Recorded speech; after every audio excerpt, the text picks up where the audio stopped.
Relationship, ಅವರ ಹಣಕಾಸು. 3 ಕಾರ್ಡ್ಗಳನ್ನು, ಯಾಕೆಂದರೆ ಮೊದಲನೇದಾಗ ಆರೋಗ್ಯ ಭಾಗ್ಯ, ಹಾಗಾಗಿ ಸೊ ಇದು ಪಾಸಿಟಿವ್ ಆದಂತಹ ಕಾರ್ಡು. ಆರೋಗ್ಯದ ಸಮಸ್ಯೆ, ಮೇಜರ್ ಹೆಲ್ತ್ ಇಶ್ಯೂ ಏನೂ ಇಲ್ಲ, ನಿಮಗೆಲ್ಲ ರೀತಿಯ ಸಪೋರ್ಟ್ ಕೊಡ್ತಾರೆ. ಹಾಗೆಯೇ ನಿಮ್ಮ ಮನೆಯಲ್ಲಿ ನಿಮ್ಮ ಹೆಂಡತಿ ಅಥವಾ ಯಾರು ತಾಯಿನೋ ಯಾರು ಇರ್ತಾರಲ್ಲ, ಅವ್ರು ಮಾಡೋ ಅಡುಗೆನ ಊಟ ಮಾಡಿ ಈ ತಿಂಗಳು. ಅವ್ರು ಮಾಡೋ ಅಡುಗೆನ ಬಾಕ್ಸ್ ತೊಗೊಂಡು ಹೋಗಿ, ಹೊರಗಡೆ ತಿನ್ಬಿಡೋ, ನೀನೇನು ಕೊಡೋದು, ಈ ಥರದ್ದೆಲ್ಲ ದುರಹಂಕಾರ ಮಾಡಿದ್ರೆ ಆರೋಗ್ಯ ಕೆಡುತ್ತೆ.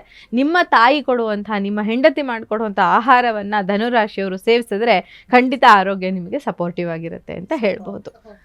ಇನ್ನು 2ನೇ ಕಾರ್ಡ್ ಬಂದು ರಿಲೇಷನ್ಶಿಪ್ ವಿಚಾರಕ್ಕೆ ಅಂತ ಬಂದಾಗ, ಹ್ಯಾಪಿ ಆದಂಥ ರಿಲೇಷನ್ಶಿಪ್, ಹಾಗೆಯೇ ಯಾವುದೇ ಕಡೆ ಒಂದು ಡಿಸ್ಟ್ರಾಕ್ಷನ್ ಇಲ್ಲದೆ ನಿಮ್ಮ ಕಡೆನೇ ಫೋಕಸ್ಡ್ ಆಗಿರುವಂಥ ರಿಲೇಷನ್ಶಿಪ್ ಇದು. ವಿಶ್ ಫುಲ್ಫಿಲ್ಮೆಂಟ್, ರಿಲೇಷನ್ಶಿಪ್ ವಿಚಾರದಲ್ಲಿ ನಿಮ್ಮ ಯಾವುದೇ ಆಸೆ ಇದ್ರೂ ಅದು ಫುಲ್ಫಿಲ್ ಆಗೋದಕ್ಕೆ ಅವಕಾಶ ಇರುವಂಥ ಟೈಮ್ ಧನುರಾಶಿಯವರಿಗೆ ಅಂತ ಹೇಳ್ಬೋದು. ಓಕೆ, ಸೂಪರ್ ಆಗಿದೆ ಹಾಗಾದರೆ ರಿಲೇಷನ್ಶಿಪ್ ವಿಚಾರದಲ್ಲೂ. ಇನ್ನು ಹಣಕಾಸಿನ ವಿಚಾರದಲ್ಲಿ ಸ್ವಲ್ಪ ಫೈನಾನ್ಷಿಯಲ್ ಲಾಸಸ್ ತೋರಿಸುವಂಥ ಕಾರ್ಡ್ ಇದು.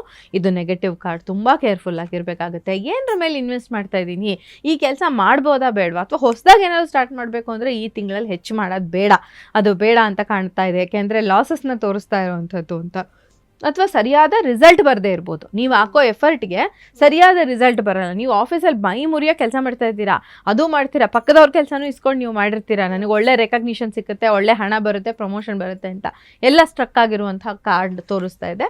ಸೊ ಕೇರ್ಫುಲ್ಲಾಗಿ ಈ ಹಣಕಾಸಿನ ವಿಚಾರದಲ್ಲಿ, ನಿಮ್ಮ ಜಾಬ್ ವಿಚಾರದಲ್ಲಿ ನೀವು ಕೇರ್ಫುಲ್ಲಾಗಿ ಇರಬೇಕಾಗುತ್ತೆ ಅಂತ.